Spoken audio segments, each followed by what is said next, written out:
Buenas tardes, ¿cómo está? Muy bien, gracias. ¿Cuál es su nombre?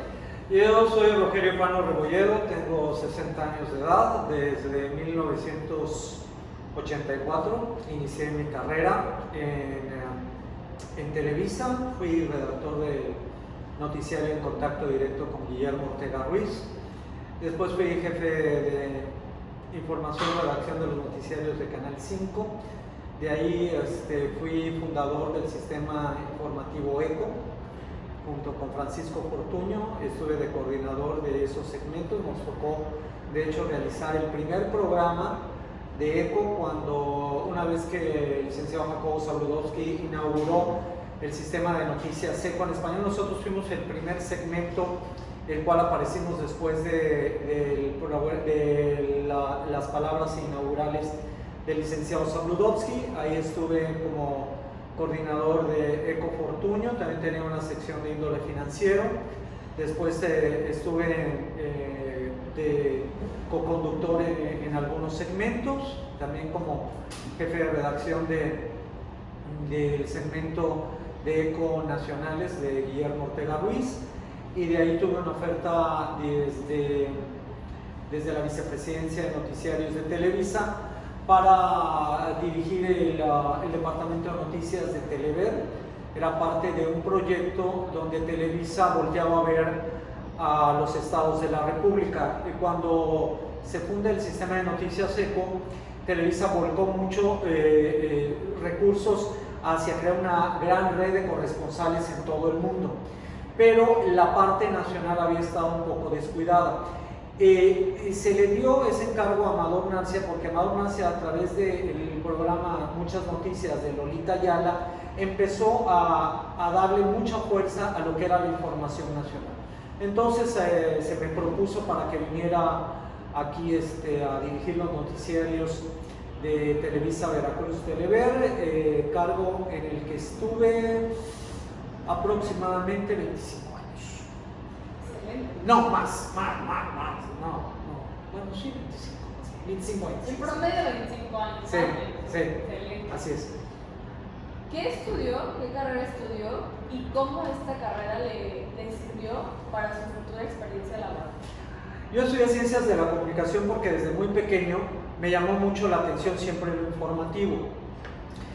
De hecho, un hermano de mi mamá, mi tío Anito, es el cronista de Acapulco, es un periodista de larga data, muy prestigiado en Acapulco. Y de hecho, él lo pueden leer en el diario Sur de Acapulco, toda la contraportada los jueves, donde hace crónicas del Acapulco. Él es el cronista de Acapulco. Entonces siempre me llamó mucho la atención ello.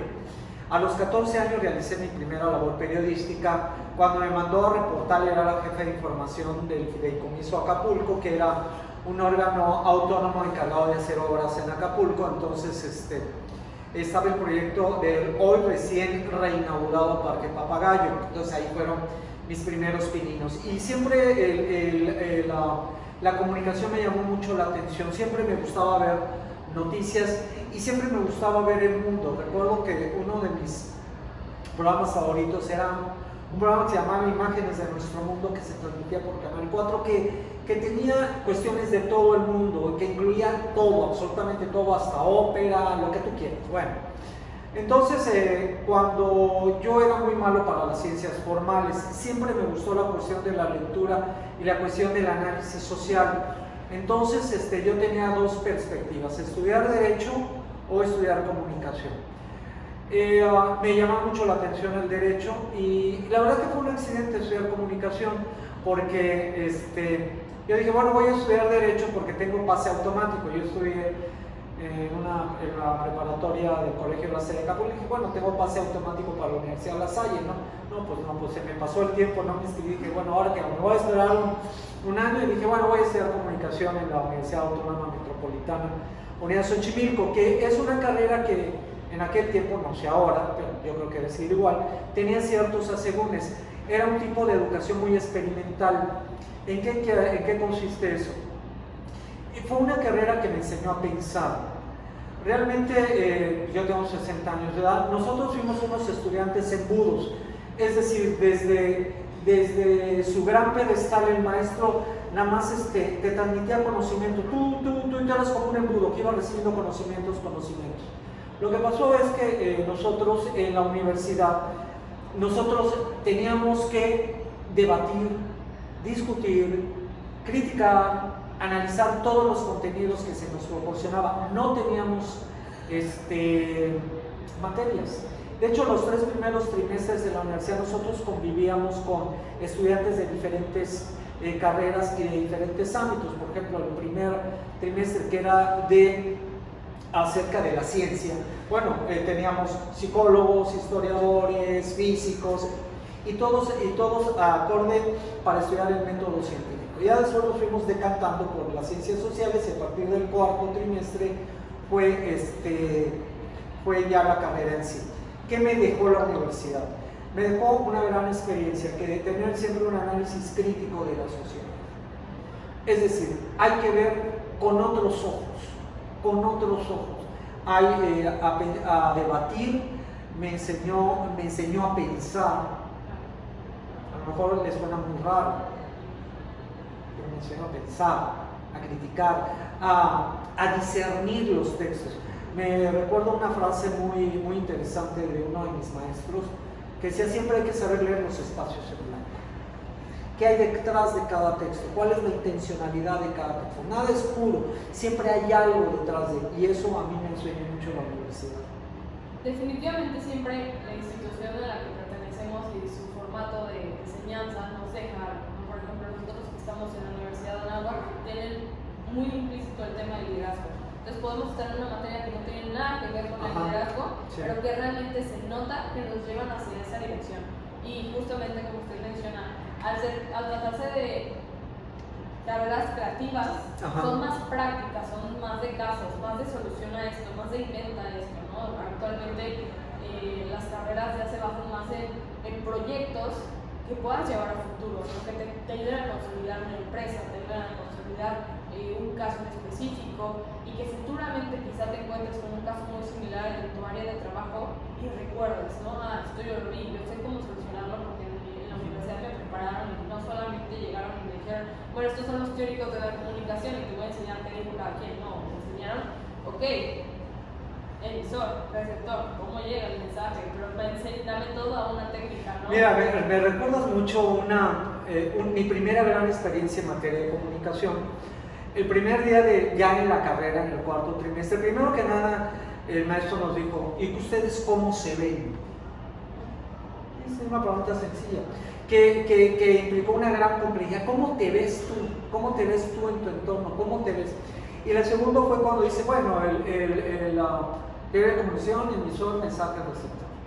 Está bien. Tú vas a ir a analizar un entierro, tú te vas a una obra de teatro, tú te vas a una cantina, tú te vas a ir a un supermercado. Descríbeme cómo sería ese proceso. Ahí es donde te digo que empieza la labor del pensamiento. A ver, ¿cómo vamos a descifrar? Yo recuerdo la presión del velorio, que fue impresionante, porque además uno de mis compañeros, que había sido premio nacional de arte y que era un escritor ecuatoriano, bueno, hizo una actuación que, bueno, se fue él con el cortejo y llorando a moco tendido y ahí al lado de la víctima. Pero esas son las complejidades que tú te vas encontrando en la carrera. Y otra cosa que es muy importante ahora que estás en la universidad, muchas veces en esta carrera se dice que hay materias que para qué las estudiamos. Y una de las materias que siempre da mucha lata a los estudiantes es la semiótica. Y entonces la semiótica es algo fundamental para entender nuestro entorno social. Pero como puede ser tan complicada, como puede ser tan compleja, dices no, porque el error de los estudiantes, creo, de la carrera de comunicación, es que todos, en mi época, estoy hablando de una época, estoy hablando de los 80s, en donde la carrera de comunicación significaba salir en la tele o ser un comentarista de radio, o a lo mejor ser un publicista famoso. Claro. Y que es algo mucho más complejo, porque el enfoque en el caso de tu servidor era que nosotros, nuestra orientación era ser investigadores. Pero Todas esas materias que de repente dices, ¿y para qué? Pues te sirven de mucho, porque te ayudan, algo que es fundamental, en que tus ojos vean lo que otros ojos no ven, en que tú veas a través del bosque lo que mucha gente no alcanza a distinguir. Entonces yo creo que eso es fundamental en lo que me estabas diciendo. Definitivamente. Y hablando más de la experiencia que tiene, actualmente, ¿a qué se dedica? O más que nada, ¿cuál de todas las labores que ha realizado ha sido en la que usted puede decir, esta es la que más me gustó, esta es mi favorita? Si no tiene alguna actualmente que tenga como un proyecto fijo, el proyecto que más le ha gustado participar. Bueno, ahorita estoy retirado, hace 4 años salí de mi empresa.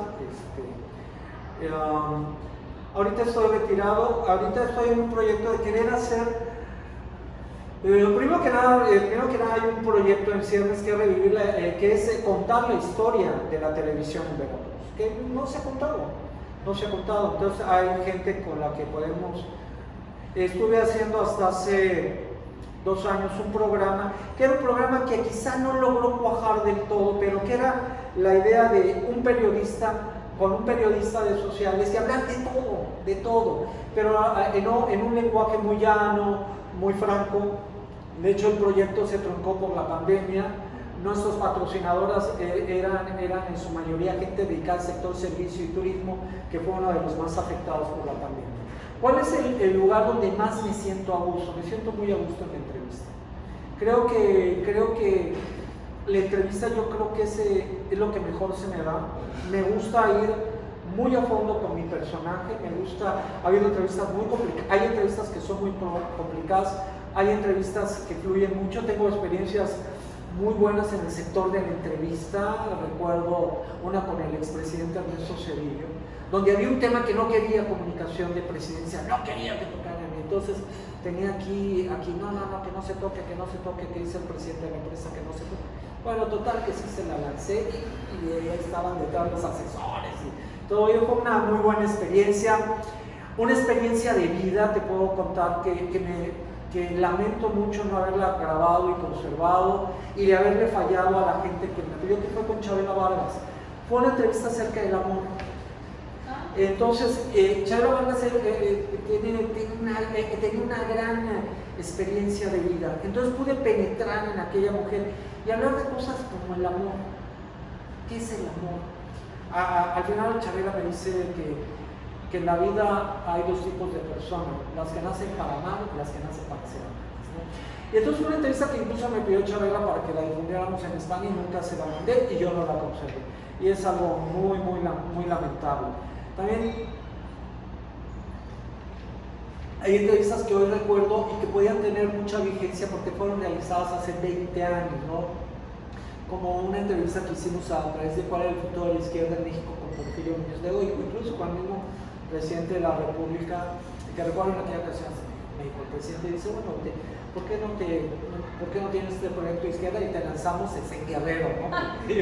yo de Acapulco, ¿no? Pero es donde mejor me siento en la entrevista, es donde creo que desarrollo todo mi máximo potencial. ¿Por qué? Porque creo que la entrevista tiene muchos elementos. Uno de ellos que debes de conocer muy bien tu entorno, debes de estudiar muy bien a tu personaje, debes de saberlo conducir para tú poderlo sacarle todo lo que quieres sacar a tu personaje y el impacto que puede tener esa entrevista en tu medio, en tu entorno social. Definitivamente, ahorita que estaba mencionando que le dijeron no toques ese tema, justamente en la materia de que estamos haciendo esta investigación, la maestra nos proyectó unas entrevistas que se le hicieron a los expresidentes de México, ¿no? Y nos decían, no, es que este tema normalmente no se toca, ¿no? Entonces le hacen la pregunta al presidente y nos dice, es que miren, analicen su cuerpo, su expresión, analicen la forma en la que tal cual el entrevistador lo dejó pasmado. Y eso es lo que la gente realmente no es que quiera ver, es lo que se busca, que se vea, porque no está tan bien nada más darles un Sí, mira, ¿no? y aunque yo te voy a decir, hay muchas mañas también. Hay entrevistas que son muy naturales y que son auténticas, pero hay entrevistas que pueden ser arregladas. Claro. O sea, tú eres la alcaldesa, ¿no? Y entonces tú dices, bueno, hay una cuestión que son temas muy fuertes. Te pido, si me haces una entrevista fuerte, dame la plantería para que yo esté preparado. Entonces, puede pasar ante la gente que puede hacer una entrevista muy dura, pero tú ya sabías las preguntas. Entonces tú ya tienes la capacidad de responder, que es muy diferente a cuando lo tomas por sorpresa, que ese debe ser. Pero mira, al final hoy el televidente está mucho mejor educado. Entonces tú ya captas cuando hay un arreglo o cuando es una entrevista de verdad o cuando son entrevistas para que el entrevistador sea el protagonista, que eso yo sí estoy en contra. Por ejemplo, entrevistas un poco lo que hace Jorge Ramos, lo que hizo con Maduro. Pues es obvio que si tú le preguntas a un tipo si eres dictador o presidente, la respuesta de él te va a conducir a una cuestión de escándalo. Puede haber una entrevista muy dura y si tú comparas, ese es un buen ejercicio, por ejemplo esa de Maduro. Ver la entrevista de Jorge Ramos que devino en un escándalo donde el periodista es el protagonista, es la víctima, y una entrevista dura como la que le hizo la corresponsal de la BBC de Londres al mismo Maduro, con preguntas muy similares a la del otro, pero que sí se condujo la entrevista por los cauces por los que se deba ir. Yo creo que al final es mucho la honestidad del entrevistador, es mucho lo que quiere el entrevistador y sobre todo yo creo que hay un público mucho mejor informado, con más información. Sí, porque hablar de hoy una persona mejor informada es muy discutible. Claro. Pero estamos en la era del conocimiento, hay conocimiento en todas partes. No es lo mismo un conocimiento de que yo me meto rapidísimo, busco alguna información que yo quiera para ahorita, que si yo realmente hago una investigación profunda acerca de un tema y voy a tener muchísima información de respaldo y cifras duras, ¿no? Entonces puedo decir, tengo un mayor conocimiento, ¿no? O tengo más trasfondo, no solamente aparece lo... Pero mira, ahí hay una trampa también. Hoy las redes son binarias, entonces tú tienes un determinado modo de pensar. Tú toda la información que vas a tener va a ser para reforzar todo ese caudal de lo que tú piensas. Te pongo un ejemplo. Hoy la jornada dice, cifra récord de remesas de enero a septiembre. Está bien, pero vio un detalle. Septiembre hubo una baja en remesas. Claro. Entonces, quien simpatiza con el presidente, ¿qué va a destacar? El récord. Quien no simpatiza con el presidente, ¿qué va a destacar? En septiembre. Entonces, ¿qué es lo que creo que es importante para ustedes que están llenos de información? Abarcar todo el espectro. Leer de acá, de acá, de acá. ¿Cuál es el problema que tenemos hoy en nuestro país? Que tenemos una sociedad demasiado polarizada, que me parece un síntoma de salud democrática. Creo que hoy México está muy bien en cuanto a salud democrática. No nos asustemos con la polarización. La polarización también es una cuestión de salud democrática. ¿Qué nos hace falta? Tender puentes. Y entonces, nos hace falta debatir. Hay que saber debatir. No sabemos debatir en México. Todavía nos hace falta mucho por debatir en México. Que no recurramos al insulto, a la agresión, para reforzar nuestros puntos de vista, sino que tengamos la capacidad de escuchar al otro, de procesar su información y decir, bueno, puede que tenga razón. Y tú, con tus argumentos, con tus puntos de vista, también saber defender lo que tú consideras que es correcto o más correcto. Entonces, yo creo que el establecimiento de puentes es lo que nos falta a nosotros y saber que puede haber una información que puedes leer desde varios puntos de vista. Claro que sí. O sea, que esa es la verdadera riqueza de lo que ustedes como estudiantes los hará más creativos y sobre todo me parece muy bien que tú estás en la labor creativa. ¿Quiénes son los grandes hombres que han transformado la humanidad? Los que se han sabido leer a la sociedad. Todo hombre que ha sabido leer a la sociedad, saber qué le falta, qué quiere, cómo se ve el futuro. Esos son los grandes transformadores. Y creo que para ello necesitas un buen conocimiento de la sociedad en que estás. Claro, de hecho hay un concepto que es el del líder transformador, que es justamente lo que acabas de mencionar. Cómo ves la sociedad y la transformas. Y un poquito más acerca de ti, de tu persona, ¿qué es eso que más te apasiona acerca de tu carrera, de tu profesión? Desde que la estabas estudiando, desde que tu profesor te mandaba esas tareas de, ¿sabes qué? Este ejercicio tan simple del mensaje, quiero que lo hagas en un velorio, quiero que lo hagas en un teatro. O sea, ¿qué te apasiona? Me apasiona la noticia, me apasiona el mundo. Me parece que hay algo fundamental que yo siempre recomendaré. Si tú tienes la oportunidad, y aunque no la tengas, búscatela, de conocer otros ámbitos, otras culturas, hazlo. Eso te enriquece mucho. Me apasiona la noticia. Yo recuerdo cuando estábamos en ECO, es que hay cosas que te marcan, ¿no? Entonces, Jacobo Sikorsky estaba diciendo, no, de la guerra, y entonces yo estaba al pendiente de los teletipos en aquel tiempo, los teletipos. Entonces veo, ¡pum! Pues ya se lanzó el primer bombardeo contra Irak. Yo no lo había dado, yo lo vi, aquí está, ya empezó la guerra, ya todo. Eso me apasiona. Me apasiona mucho la noticia. Me apasiona mucho el analizar la noticia, el analizarla, ver qué hay detrás, no tragarme todo desde un principio. Me apasiona mucho el viajar, me apasiona mucho el conocer culturas y personajes trascendentes de la historia, me apasiona. Estar con gente que transformó al país. Por fortuna tuve la oportunidad de entrevistar a los últimos presidentes de este país, desde Cedillo hasta López Obrador, ¿no? Eso es lo que más me gusta. Yo ahora estoy pues en el retirado, porque quien se dedica a la noticia es una profesión donde no tienes ni puentes, ni días festivos, ni nada. La noticia no descansa. No descansa nunca, ¿no? Entonces, bueno, ahorita estoy tomando tiempo para descansar. Pero siempre me gusta estar al tanto de todo, de ver, de criticar, de evaluar, de ver qué hay detrás de todo ello, ¿no? Pero te digo, fundamental. Yo recuerdo a un crítico de cine que fue muy famoso en su tiempo y que fue mi maestro, se llamaba Gustavo García. Y hablaba mucho de que siempre hay que tener un piso mínimo de cultura general.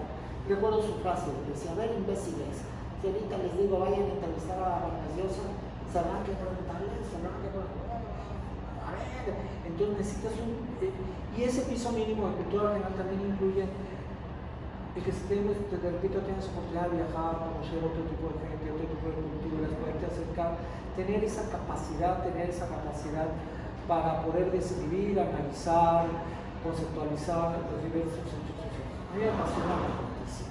Vivo viendo los programas noticiosos de todos lados. Completamente. Sí, yo soy noticioso 100%. Y abarcando ya toda la comunicación, toda la área de la comunicación y el entretenimiento, que es la carrera que nosotros estamos estudiando como equipo, dirección de empresas de entretenimiento y también hay un elemento de comunicación. Nos gustaría saber si consideras que la carrera como carrera universitaria es subestimada, sí, o claro. si realmente sí está bien posicionada. No, yo creo, bueno, al menos, hablo de mi época, no, porque decían carrera de comunicación es para flojos, para los que no les gustan las matemáticas y quieren ser estrellitas de radio y televisión. Yo creo que es mucho más compleja y es mucho más, y ahorita con el vuelco que ha dado la comunicación, ahorita me estás grabando en este teléfono, impensable cuando yo estudié. Recuerdo que mi primer teléfono era una cosa así. Entonces el fallecido capitán de meseros del Gaucho me imitaba muy bien, el chaparro, porque llegaba con mi radio así y mi teléfono así y llegaba y decía, ¡ay, ya llegó, parece soldado! Pues sí. Entonces, no, yo creo que, porque además hoy la comunicación te ofrece ramas infinitas, porque siempre ha sido esa disyuntiva que mucho se aplicó en algunos países, en que las ciencias sociales la dejaban de lado. Bueno, en las dictaduras, sobre todo en las dictaduras sudamericanas, en el tiempo de las dictaduras, las ciencias sociales eran como que, porque la gente pensaba. Entonces para ellos decían, no, mejor los tenemos con las ciencias formales, matemáticas. ¿Por qué? Porque los de ciencias sociales son revoltosos, rebeldes, etc., ¿no? Porque los de ciencias formales los haces que ocupen su mente, en cosas prácticas, en cosas formuladas. En las ciencias sociales hacen que la mente se vaya creciendo y vaya creando y vaya justamente lo que tú mencionabas, ¿no? De aprender a pensar. Claro, entonces son gente, a ver, quien estudia ciencias sociales y no fue rebelde en su tiempo, pues es que no estudia ciencias sociales, Sí, claro. No, yo creo que sí, yo creo que hoy está mejor evaluada, mejor posicionada. Justamente a eso iba la siguiente pregunta. ¿Consideras que es posible cambiar en las personas el concepto que tienen de las carreras creativas, de las carreras como la comunicación, el entretenimiento, el diseño, quizá? No, porque al final hoy vivimos en la era de comunicación. Todo comunica. A ver, yo te estoy viendo y ya me comunicaste todo. Tu manera de hablar. Sé que estás muy metida en cuestiones de liderazgo, de innovación, porque tu lenguaje lo revela, tu pose lo revela. Todas esas cosas las captas. Y yo creo que muchas de esas cosas se están instrumentalizando para darle a estas nuevas generaciones mejores perspectivas de vida y trabajo. Quizá el problema con las ciencias de la comunicación en mi época es que teníamos en la mente esto, cuadradito, quieres ser de televisión, bla, bla, bla, bla, bla, bla, bla, o quieres ser reportero, y no, esto va mucho más allá, ha ido mucho más allá, porque hoy la comunicación se ha transformado. Sí, yo creo que sí ha habido un tema que ha avanzado de una manera brutal, ha sido este. Mi época fue, ahorita yo estoy lleno de anécdotas, me estás dando así como un déjà vu. Por ejemplo, cuando el primer programa me acuerdo, entonces decíamos, ¿qué vamos a hacer? ¿Qué vamos a hacer? Y entonces nos ocurrió hacer un programa. En nuestro programa tenía una sección que después nos piratearon ahí mismo de Eco y nos las quitaron por órdenes del señor Ascaramirmo, porque la hacíamos muy bien y después lo hicieron muy mal, hay que decirlo. Era una sección de periódicos del mundo. Entonces, bueno, tenemos corresponsales en todo el mundo. Entonces pudimos saber, una de las secciones era decir qué decían los periódicos del mundo. Puede ser Le Soir, de Bélgica, Jerusalem Post, Hoy de Paraguay, el Clarín de Argentina, el Comercio de Lima, ABC, El Mundo, El País de Madrid. Bueno, si no nos metimos en África porque nos faltaba gente de contacto en África. ¿Y sabes cómo nos los mandaban? Por fax. Y entonces tenías que ver el fax, pero además lo que nosotros tratábamos de hacer, si tú ves una primera plana y un título no te dice nada. Pero entonces el problema era que lograr los contextos, entonces investigar, buscar en los teletipos y todo, para darle ese contexto y que se entendiera esa primera plana del periódico. Hoy, si yo quisiera hacer eso, ni fax, ni corresponsal, ni nada. Le Soir, ya tengo la de esa. El Comercio, ya tengo de eso. El Espectador de Colombia, agarro el telefonito, Espectador. Simple y sencillamente no hay más. Hoy, hacer un control remoto, antes sale la unidad, hay que hacer las pruebas. Nosotros tuvimos una cobertura, bueno, fue dramático, fue muy trágico cuando las inundaciones en el norte de Veracruz hace pues ya más de 20 años, donde el norte de Veracruz quedó partido, quedó incomunicado del resto por una inundación catastrófica. Entonces teníamos que ir y venir en los coches, porque no pasaba la unidad móvil, porque no había caminos y todo. Hoy, con un teléfono, te puedes conectar. Hay una cuestión que se llama Live View, bueno, yo creo que ya Live View ya se desarrolló mejor, y no hay ningún problema. Porque hoy tenemos un problema y ahí están los verdaderos profesionales de la comunicación para orientar. Hoy cualquiera que tiene un telefonito se siente con derecho a ser un gran comunicador, o un gran reportero, o un gran periodista, y eso es mentira. O sea, el tener un telefonito y grabar algo no te hace ni ser comunicador, ni ser reportero, ni ser un gran periodista. Eres un ciudadano que tiene un telefonito que está reportando un hecho concreto. Punto. Entonces, ahí también entra mucho la labor de los profesionales de la comunicación, para bien o para mal. Porque hoy también, en este mundo polarizado, estamos asistiendo a labores de propaganda muy sofisticadas. Sí. A utilizar esto para hacer propagandas a través de voz, de troll, etc. Toda la gama de posibilidades que te ofrece hoy la tecnología. La tecnología te ha puesto al servicio instrumentos muy poderosos y que grandes profesionales de la comunicación, digo, para bien o para mal, dependiendo de cada cual, pueden incidir en la sociedad. Por eso hoy muchos de los grandes genios gurús pues vienen de las carreras de comunicación. Definitivamente. Entonces, por eso adquiere mucha más importancia, mucha más relevancia el estudio de la comunicación, pero un estudio a fondo. Por eso en nosotros también, ¿qué tiene la comunicación? También tiene mucho de historia, tiene mucho de sociología, tiene mucho de psicología, de semiótica, etc. Entonces me parece que yo creo que se ha posicionado muy bien la carrera. Hoy más hay universidades con la carrera y hay profesionales mucho más sofisticados y mucho más preparados que pues, en mi época, ¿no? que es una carrera muy nueva. Sigue siendo muy nueva. Sigue siendo muy nueva. No, y ahorita la están creciendo. Por ejemplo, ahorita nosotros estudiamos ya entretenimiento. Somos comunicólogos. ¿Y qué ven de entretenimiento? Entretenimiento lo que hicieron fue segmentar, por lo menos en mi universidad, Ajá. por decirte profesiones y no solamente, o sea, por ponerlo en el lado superficial. Comunicación se encarga del periodismo, del radio, del cine, de la televisión, de las redes, de los medios, justamente de los medios también digitales. Nosotros nos encargamos más del lado del contenido música, contenido literario, contenido audiovisual también, pero unido a ello. O sea, quizá nosotros desarrollamos el guión como literatura. Ajá. Y ellos son los que lo llevan a cabo, ¿no?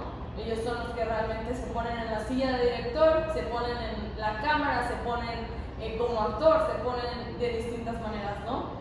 Y nosotros también tenemos la parte de representación de artistas y deportistas, incluso de representación de personas dentro del medio de la comunicación, ¿no? Pero realmente nos estamos en un equipo muchísimo más amplio. Pero también están todos intercomunicados, ¿no? Porque, digamos, no porque tú hagas un guión no vas a dirigir un... Exactamente, está todo intercomunicado y simplemente es sobre todo por los temas o las materias concretas que se tocan, que por ejemplo, a lo mejor los que estudian comunicación tocan, no sé, lo que tú decías, además temas y materias como la semiótica, ¿no? Y a nosotros nos toca estudiar las perspectivas del arte, la cultura y el entretenimiento, no solo en general, sino en Norteamérica, Iberoamérica y Europa. Y en comunicación se los dan, pero a lo mejor les dan 2 materias y a nosotros nos dan 4. ¿Por qué? Porque necesitamos saber, ok, si tú quieres hacer una canción, tu canción a qué público la vas a dirigir, qué letra le vas a poner. Y no solamente porque qué está pegando ahora, no. A ver, dame el trasfondo, ¿no? O sea, tú estudiarías, digamos, ¿de dónde surge el reggaetón? ¿Por qué surge el reggaetón? ¿Qué es el reggaetón, no? Exacto, más o menos. Porque yo me imagino, a ver, cómo la contracultura después es cooptada y la contracultura se vuelve una contracultura ya dominada, una contracultura que se convierte en un producto comercial, de lo que inició como un acto de rebeldía o un acto de forjar una identidad cultural propia, de repente se convierte en un producto comercial exitoso, como lo fue en su momento el punk, como lo fue en su momento el hippismo. Entonces me imagino que alguien estudia, por un lado, lo que es el origen y las perspectivas sociales de lo que fue un movimiento musical como el reggaetón, y bueno, otros se encargarán de que pues, si quieres tener más éxito, pues vas a tener más éxito. Claro, no sé. tenemos de distintas ramas y justamente si, por ejemplo, preguntas de investigación que pueden surgir a lo mejor a los que les gusta la música y quieren estudiar fenómenos musicales, te vas a más actual, ¿no? Que es justamente el reggaetón. pero ya también lo puedes hacer. Nosotros, por ejemplo, quisimos hacerlo de la relevancia de las carreras creativas, ¿no? En general, pero así te podrías especificar en cualquier otra cosa.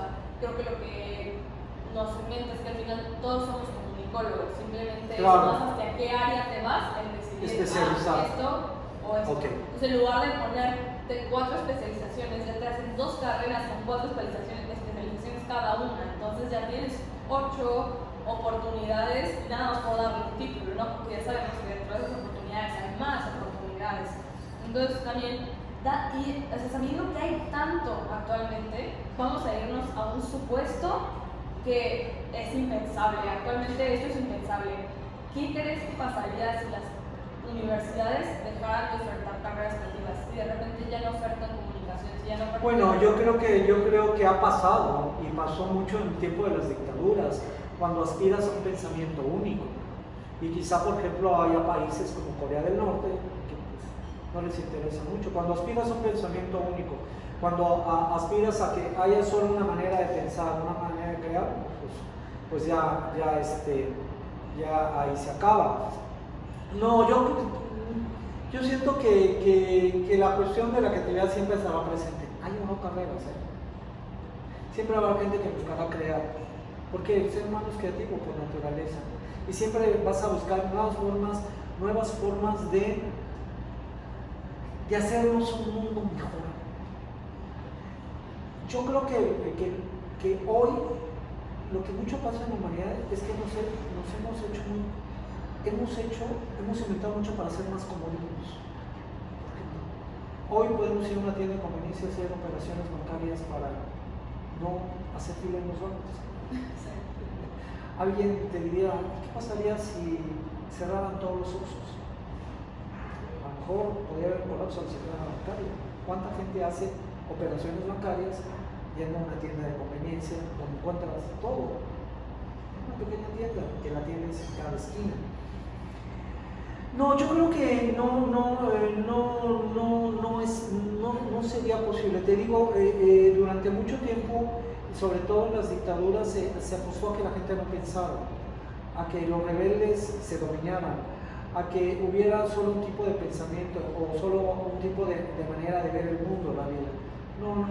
No creo, habrá hoy, por ejemplo, siento que un poco el gobierno actual nos inspira eso, pero no le gusta mucho ni la ciencia ni la cultura. A pesar de que la ciencia y la cultura fueron uno de los principales impulsores de la carrera presidencial del jefe ejecutivo, no le gusta mucho, porque al final todos esos sectores siempre serán sectores contestatarios, siempre serán, en muchos de los casos, si no opositores, gente que cuestione. Y ahí está la clave. Lo que creo que debe tener hoy el estudiante, como tú, es no dejar de ser estudiante. Es decir, el estudiantado no se termina con una carrera, con una maestría, con un doctorado. Yo creo que el estudiante siempre debe ser estudiante, siempre debe estudiar los procesos, estudiar tu sociedad. Yo creo que si tú quieres ser un profesionista destacado o un profesionista, debe ir más allá de tu formación académica. Nunca dejar de ser alguien que vea con ojos críticos tu entorno. Nunca. Siempre debes de cuestionarte todo, al fin de llegar a algo que yo siempre llamo. Había en la universidad gente que decía de las verdades y las netas. Todos decían que la neta era tu verdad, no la verdad que te imponen, sino tu verdad. ¿Y cómo llegas a tu verdad? A través del conocimiento. ¿Y cómo llegas a través del conocimiento? Es a través del estudio, a través de la crítica, a través de que nunca dejen tus ojos de ser críticos. Y ustedes están en un momento privilegiado, porque hoy todo es mucho más fácil. Hoy tengo una anécdota tonta. Cuando teníamos 17, 18 años, como todo buen chamaco acapulqueño en la playa, pues digamos, pues como una estudiante extranjera, ¿no? Y entonces yo recuerdo que en aquellos años, como yo esperaba con ansias la carta de aquella estudiante extranjera que vivía en Illinois, y cómo me emocionaba y cómo la esperaba 3 semanas. O gracias a la comunicación, pues esa chica, si hoy hubiera sido eso, a las 6 horas que llega al aeropuerto de Chicago ya la puedo yo ver y platicar con ella. Qué maravilla. Es lo que quizá la generación de ustedes no lo supo. Yo esperaba 2 semanas para que me llegara la carta en el pésimo servicio postal mexicano, y entonces me emocionaba y decía, voy a ahorrar para ir a Illinois, a ir a verla. Me tenía 17 años, estoy ilusionado. No, la puedo ver en el telefonito, en vivo, a todo color. Hoy si hay un terremoto en Irán, yo tengo mi contacto, lo puedo ver, mira, está sucediendo esto, aquí está, lo estoy viendo. Es una maravilla, pero que también importan retos mucho más complejos, porque creemos que todo lo sabemos a través de esto, y no es cierto, porque la realidad puede ser muy falseada. Te pongo un ejemplo. Estamos platicando tú y yo acá está tu papá, y si a tu papá le pasa algo, puede que le pase, pero si nosotros seguimos platicando y no hay ninguna reacción tuya, aquí pasó algo, nadie se te va. Si nosotros seguimos de manera normal, presentando algo que, pues qué padre, a lo mejor aquí atrás hay una tragedia. Aquí hay una tragedia. Puede haber una tragedia, no pasa nada. Entonces, muchas veces creemos que a través de la imagen podemos tener todo el conocimiento, y no es cierto, porque puede haber manipulación, porque puede haber falta de contextualización, porque puede haber un montón de cosas que hay mucho más atrás de lo que es la imagen. Entonces son retos mucho más complejos que enfrentan hoy ustedes, porque yo sigo insistiendo, hoy tenemos una sociedad con un cúmulo de información nunca antes vista. Aquí tienes una biblioteca, aquí. Yo tiene 10 años que no leo un periódico en papel, porque no me manchan las manos, y me choca ver con las manos manchadas, pero leo todos los días. Hoy justamente en la mañana entrevistaba al director de la revista Rolling Stone de México, justamente para la misma investigación, y me dice lo mismo, es que ya no es factible, está imprimiendo muchísimo. Lo que hacen es que actualmente solamente, a menos que sea una edición especial, es impresa, pero ya todo es digital, porque te dice uso el típico pretexto, no pretexto, más bien el porque viene la conservación del medio ambiente, la tala de árboles. Dice, la tala de árboles, ya no podemos utilizar más árboles, ¿no? Sabiendo que ya lo tenemos en el teléfono. Pero por ejemplo, ahí tengo una pregunta, ¿y por qué? Y está bien, yo no leo ya diarios, y tú jamás, yo creo que has abierto un periódico así, a lo mejor todo lo lees acá, es cierto, es mucho más cómodo. Pero ¿por qué las ferias de libros siguen teniendo mucho éxito? ¿Por qué la gente sigue un libro? Bueno, yo te lo digo como apasionada de la literatura, que me encanta el libro físico, me encanta la sensación de tenerlo en las manos. Porque hay una relación de intimidad con el libro. Definitivamente. Rayas, dobla anuda, claro. Pones el corrector, mientras haces así, vas imaginando, te transportas, viajas, que no es lo mismo que leerlo aunque sea en la pantallita, porque en la pantallita no lo vas a rayar, ¿no? Y además yo creo que el libro establece, te digo, es la complejidad, porque mucha gente apostó por la muerte del libro. Ahora con los libros, no es cierto. Hoy las ferias de libro son muy exitosas, y la gente sigue comprando libros, y la gente sigue rayando libros, y la gente cuando va y toma un libro es como una relación muy personal, es como el cine. El cine, se apostó mucho a la desaparición del cine, y ahora con el streaming, ¿no? Y no es cierto, porque el cine es una experiencia de vida. Al final, bueno, yo soy cinéfilo, entonces como que estás, la pantalla, y bueno, a mí me tocó épocas, bueno, yo creo que, bueno, desde mi punto de vista, en mí, era, ¿cómo te diré? Era muy lúdico ir al cine. O sea, hoy los cines son bastante asépticos. O sea, en el cine alguien habla y shh, cállate. Y entonces a mí me tocó todavía los cines, yo recuerdo en Acapulco un cine que se llamaba el Cine Río, que el cine para echar desmadre. Entonces llegaba siempre el tipo que decía, ya llegué, y era una sinfonía de mentadas de madre. Entonces estabas en la película y el bueno, si golpeaba al malo, aplaudía y la gente aplaudía, y entonces decía, si tú viste Cinema Paradiso era el Cine Río de Acapulco para mí.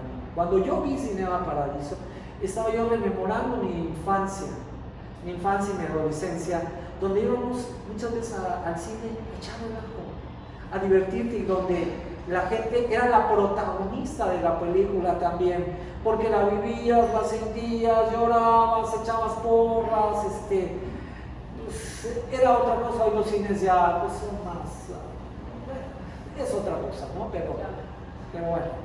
Y justamente en esta gama de opciones que tenemos actualmente en la comunicación y el entretenimiento, ¿qué área de oportunidad le ves a esta industria? ¿Qué área de oportunidad como muy puntual crees que se debería de...? Bueno, yo creo que hay la discusión acerca de los medios tradicionales y los medios digitales y bueno, todo esto que se ha venido desarrollando. Hoy, por ejemplo, las estadísticas ahora con la pandemia te dan de que los medios llamados tradicionales, radio, televisión, en televisión hubo, pues claro, la gente estaba encerrada, hubo un aumento en las audiencias. El área de oportunidad es saber leer a la sociedad y darle un contenido que la sociedad quiere. Hoy la cuestión son los contenidos, independientemente de los contenidos. Hoy lo que ha pasado es que las áreas de oportunidades se expandieron, porque la red lo que te da es la oportunidad de crear contenidos muy específicos. Es decir, ¿quién iba a imaginar que alguien que hizo un blog o un programa de cómo arreglar un auto pudiera tener pues, seguidores? Pues ahí está. Quería imaginar que a través de las redes puede haber influencers que vendan muy bien cosas. O sea, se abrieron muchas áreas de oportunidades que eran lo que limitaba mucho la radio y la televisión, ¿no? La radio y la televisión se vieron la cuestión de los contenidos, fueron contenidos muy limitados. Hoy la red te abre la oportunidad para tener contenidos de todo, de cómo hacer cuestiones del hogar, bueno, hay canales tanto en streaming como en la televisión restringida, que la televisión restringida también te abrió muchas oportunidades de espacio de cómo hacer, por ejemplo, una carne asada. Pensar, o sea, de cómo hacer un asado argentino, y hay programas que te dicen cómo hacer un asado argentino, como hay programas hoy de entrevistas, que son entrevistas, el otro tipo de entrevistas donde hay un lenguaje mucho más directo, donde hay un lenguaje donde no hay cortapisas en cuanto a censura de ciertas palabras. Hay un chico de Monterrey que tiene, no sé, 1 millón de suscriptores, y lo que hace es entrevistas, ¿no? Pero claro, la entrevista no es una entrevista del medio tradicional, porque esa entrevista pues te puede decir, oye, utilizando de las llamadas malas palabras, etcétera. Hoy tienes todas estas cuestiones de los podcasts. Es decir, lo que tú tienes que hacer es saber qué contenido vas a dirigir, cuál va a ser el contenido y cómo hacerlo lo suficientemente atractivo para tener una audiencia al cual te permita vivir de ello. Porque además ese es otro. Hoy lo que estoy, o sea, tú puedes tener mañana tu canal y no depender de ninguna empresa, no depender de que, como era mi época, ¿no? Si no es Televisa, con una televisora, si no es estación de radio, ¿qué voy a hacer? No, ustedes tienen ya esa oportunidad de crear sus contenidos, ser los productores de sus contenidos, tienen esa gran oportunidad. Claro. Y entonces puedes hacer un programa de innovación y liderazgo para jóvenes, y a lo mejor te puede ir muy bien, pues le va muy bien a gente que yo considero una charlatana, como Carlos Muñoz. Bueno, pues les va muy bien, hay gente que a través de ese tipo de gente han resuelto muchas de las necesidades de algunas personas, y aunque muchos cuestionemos muchas cosas de esas, bueno, pero a otras personas les sirven y ahí está el verdadero éxito. Entonces, en definitiva. Y justamente de estas áreas de oportunidad de las industrias creativas, porque siempre hay algo, ¿no? Justamente lo que mencionas, siempre hay algo en lo que podemos buscar, en lo que podemos conocer, en lo que podemos abrir nuestro panorama. ¿Qué crees que se deba de atender primero para comenzar, o no para comenzar, porque esto ya es un fenómeno que ya se comenzó, sino para seguir posicionando estas carreras creativas y haciendo que la industria creativa no solamente sepamos que vivimos en ella, porque realmente yo tengo mi celular y el 70% del material dentro de mi celular pertenece a la industria creativa y la gente no se da cuenta de esto. O sea, ¿cómo ¿qué crees que la gente no se da cuenta? No, se da cuenta de que está siendo entretenida, pero no se da cuenta de que está siendo parte de la industria como tal, de que ya simplemente como ser consumidor de un objeto como el celular, ya está siendo consumidor de muchísimas cosas más que pertenecen a la industria creativa, que aquí de repente ya tienes tu música, tus películas, tus libros, porque te ha hecho la cuestión más cómoda. Definitivamente, aquí tienes casi todo, como 5 lugares, o sea, lugares físicos, no sé, por ejemplo el cine, ¿no? El cine, la biblioteca, la escuela, ¿no? En su momento. Hoy la escuela, hoy yo, esta experiencia que tuve, estuve en Acapulco durante mucho tiempo, entrevistando a la casa familiar, o sea, con mi mamá, y yo me di cuenta que la hija de la persona que asiste a mi mamá iba a clases en el condominio. ¿Y cómo tomaban las clases? Con su celular. Y estaba una chamaquita. No, yo creo que hoy hay una explosión de lo creativo, ¿no? Hoy hay una explosión de lo creativo. ¿Cuál sería ese primer paso? Bueno, lo que tú dirías, enfóquense en esto primero y lo demás viene por añadidura. En cuanto a que, como... Ese primer paso, por ejemplo, si yo quisiera hacer algo que tenga que ver con la industria creativa y para posicionar estas carreras creativas, ¿no? Como la comunicación, el entretenimiento, ¿por dónde empezar? Uy, pues es complicado. Yo creo que aquí la cuestión, yo creo que hay que empezar por, y eso es un problema que tiene el periodismo en Veracruz y tiene la sociedad en general con respecto al periodismo. Y hablo del periodismo. Seguimos sin tener el reconocimiento de lo importante que podemos ser en el desarrollo de una sociedad. En México en este sexenio han muerto más de 40 periodistas. La semana pasada mataron a 2 periodistas, uno en San Cristóbal y otro en Acapulco. ¿Cuál fue la reacción social? Nula. O sea, la gente reaccionó. La reacción social, y eso es digno de análisis, fue por un actor, un joven actor. La muerte misteriosa de un joven actor. O la muerte en circunstancias confusas de un joven actor. Pero el periodista no pasó ni por los mismos periodistas, de tener una reacción acorde a lo que es el periodismo en la sociedad. Yo creo que primero es valorar,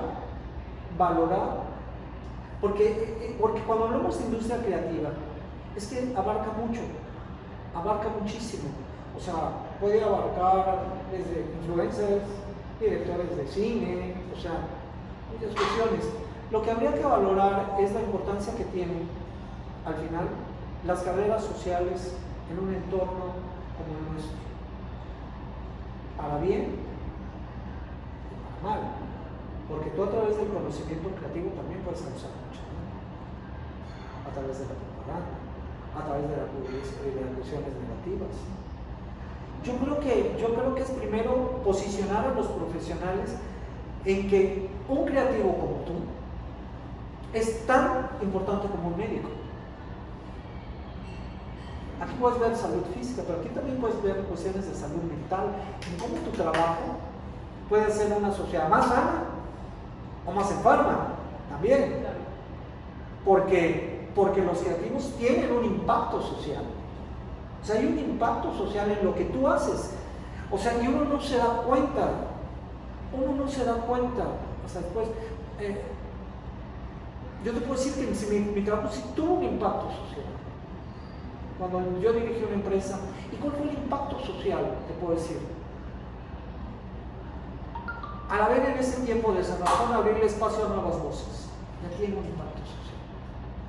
Un impacto social que yo puedo considerar positivo, aunque en ese tiempo para el poder establecido fuera negativo, porque estaba saliendo espacios de discusión, de debate, discusión democrática. Pero también hay quienes son los creativos que refuerzan ciertos status quo que no son lo mejor para la sociedad y que a través de su conocimiento pueden impactar la vida. Pero bueno, yo creo que lo primero es posicionar que ustedes son tan importantes como un doctor, como un físico, como un químico, porque tienen impactos sociales, Y en el caso del periodismo, donde yo me dediqué, el periodista no es valorado por la sociedad.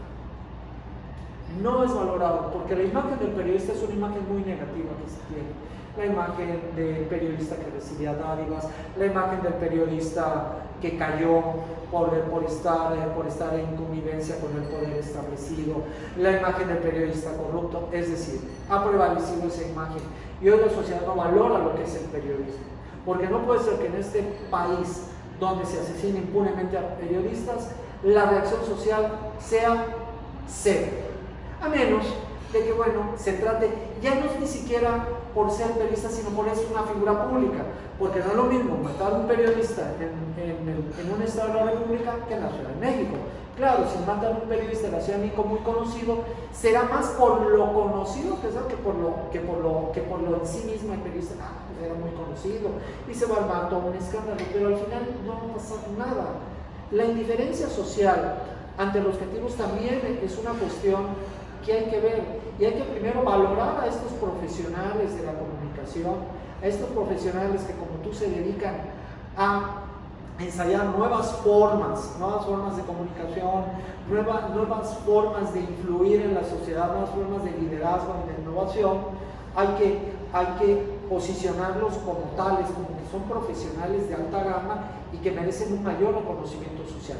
Dudo mucho que hoy el creativo tenga un reconocimiento social como lo tienen otras carreras, otras profesiones en México. Creo que por ahí deberíamos empezar. Claro. Y ya por último, para concluir, ¿cuál sería un consejo que le daría a los comunicólogos que están actualmente estudiando una carrera creativa, que es la comunicación, el entretenimiento, tanto en su vida escolar como en su vida laboral? Híjole. Bueno, primero que nada, yo creo que dar consejo me colocaría en una especie de autoridad moral y yo no creo mucho en ello, ¿no? O sea, pero bueno, experiencia de vida. Mejor prefiero contar como experiencia de vida si les puede servir o no. Yo creo que lo primero es, y que creo que me remito a que lo que debe ser la relación maestro-alumno. Yo creo que el buen maestro lo que debe de incentivar es que el alumno ame el conocimiento. Convertir al alumno en un amante del conocimiento. Y cuando tú te conviertes en un amante del conocimiento, te vas a convertir en un mejor profesional de lo que tú haces.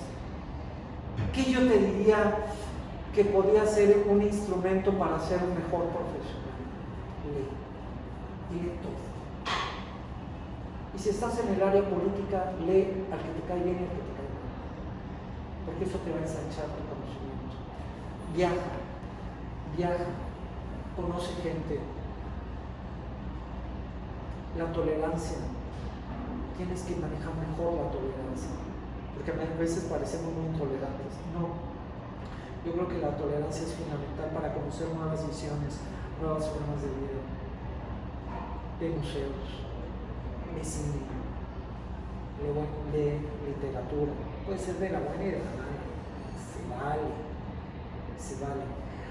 Acopia conocimientos, porque el acopiar conocimientos te va a dar otros ojos, y tú vas a poder distinguir muchas, tus ojos van a decir, ¿por qué el celular tiene esa puesta, ¿por qué es verde?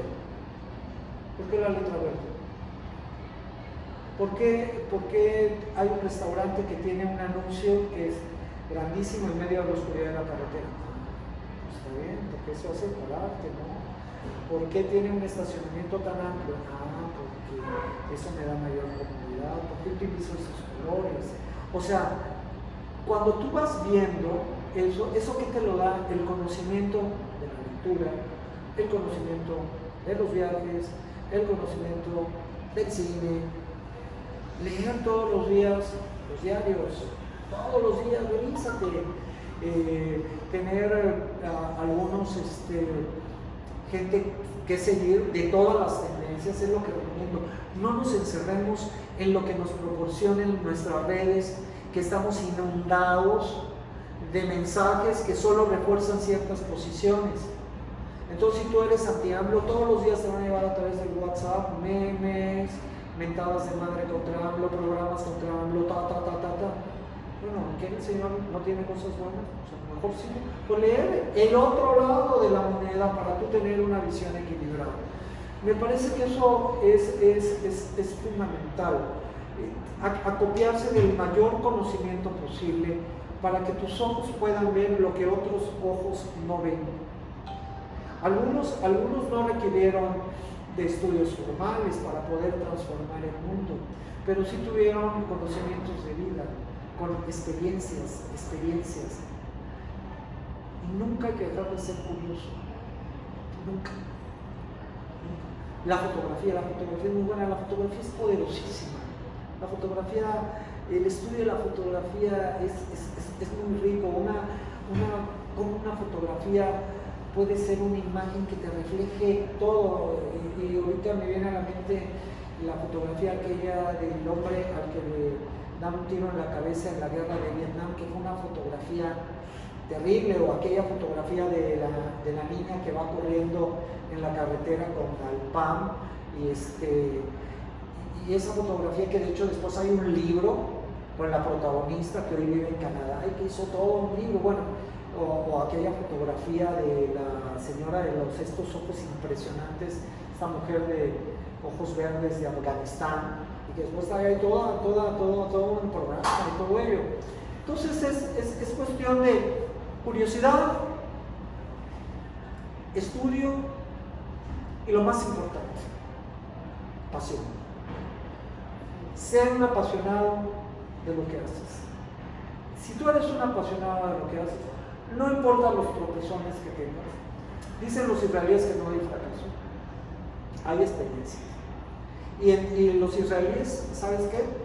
Si tú llegas con un currículum aquí en México, dices, fracasó, dicen, no, eres un fracasado. No, los israelíes dicen, este chavo, a pesar de los tropezones, sigue ahí, es un chavo que vale. Y tarde o temprano va a encontrar el camino, ¿no? Pasión, conocimiento. Yo es algo sencillo, así lo veo yo. Perfecto. Le agradezco muchísimo su tiempo. Al contrario. Muchas gracias. Creo que me pasé mucho de anécdotas y eso, pero... No, le agradezco porque al final de esto es de lo que aprendemos de la experiencia. Muchísimas gracias. No, hombre, gracias. Gracias.